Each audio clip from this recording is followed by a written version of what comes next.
நான் உங்கள் தென்செடி பேசுகிறேன். இன்னைக்கு எனக்கு தெரிஞ்ச விஷ்ணுவின் 10 அவதாரங்களை பற்றி பார்க்க போகிறோம். முதல் அவதாரம் மச்ச அவதாரம். சோமுகாசுரன் வேதங்களை திருடி கடல் கடியில் சென்று ஒழிந்து கொண்டாரு. அப்ப திருமால் மச்சாவதாரம் எடுத்து அவர் அங்கே அழிச்சு வேதங்களை திருப்பியும் பிரம்மாவிடம் கொடுத்தார். இரண்டாவது அவதாரம் கூர்ம அவதாரம். தேவர்களும் அசுரர்களும் பால் கடலை கடையும் போது அந்த மந்திரமலை மூழ்காம இருக்கிறதுக்கு கூர்ம அவதாரம் எடுத்திருப்பாரு. அந்த மலையை அவரோட முதுகுல சுமந்திருப்பாரு. மூன்றாவது அவதாரம் வராக அவதாரம். இரணியச்சன் என்ற ஒரு அசுரன் பூமாதேவியை கடத்தி சென்று கடலுக்கு அடியில் போய் குடும்பப்படுத்தினான். அவனை அழிக்க வராக அவதாரம் எடுத்து அவனை அங்கே அழிச்சிட்டு பூமாதேவியை காப்பாற்றி பூலோகத்துக்கு வந்தார். நான்காவது அவதாரம் நரசிம்ம அவதாரம். இரண்ய கசிபு என்ற ஒரு அரக்கன், நான் தான் கடவுள் என்ற ஒரு வரம் பெற்ற ஒரு அரக்கன், அவனை அழிக்கணும், யாராலையும் அவனை அழிக்க முடியாது, அவனை அழிக்கணும் சொல்லிட்டு விஷ்ணு பகவான் பாதி மனிதனும் பாதி சிங்கமும் என்ற ஒரு உருவ அவதாரத்தை எடுத்தார். அவனை அங்கே போய் வதம் செய்தார். ஐந்தாவது அவதாரம் வாமன அவதாரம்.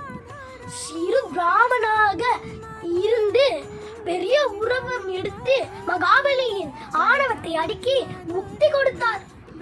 ஆறாவது அவதாரம் பரசுராம அவதாரம். தந்தை சொல்மிக்க மந்திரம் இல்லை, அந்த தத்துவத்திற்கு ஏற்ப தந்தை சொன்னோட தாயோட தொலையை அறுத்து பிறகு மீண்டும் உயர் வரம் கேட்ட அவதாரம்னா பரசுராமர்.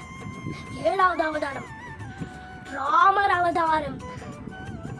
ராமர் தர்மத்தின் உருவம். சீதையை கடத்தி சென்ற ராவணனை அழித்து சீதையை மீட்டினார். நல்ல அரசரும் கூட. எட்டாவது அவதாரம் பலராம அவதாரம். ஆதிசேஷன் எடுத்த உருவம் தான் பலராமர்.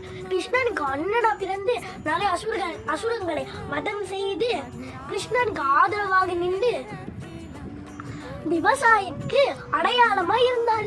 9வது அவதாரம் கிருஷ்ண அவதாரம். மகாபாரதத்தில் அர்ஜுனனுக்கு பகவத்கீதையை போதித்தார். கௌரவர்களுக்கு எதிராக நின்று தர்மத்தை நிலைநாட்டினார். 10வது அவதாரம் கல்கி அவதாரம். கலியுலகம் முடியும் போது வெள்ளை குதிரையில் தீமையை அழித்து தர்மத்தை நிலைநாட்டுவார் என்று கூறப்படுகின்றது. இன்னொரு விஷயம் ஃப்ரெண்ட்ஸ், சில பேர் சொல்றாங்க புத்தர் அவதாரம் இருக்குன்னு. புத்தர் அவதாரம் எடுக்கிறதுனா அகிம்சை, கருணை, அமைதியை கற்றுக் கொடுக்கறதுக்கு புத்தர் அவதாரம் எடுத்தாரு. சரிங்க ஃப்ரெண்ட்ஸ், எனக்கு தெரிஞ்ச விஷயத்த உங்ககிட்ட நான் ஷேர் பண்ணிட்டேன். அடுத்த வாட்டி எனக்கு தெரிஞ்ச விஷயத்த உங்ககிட்ட ஷேர் பண்றேன்.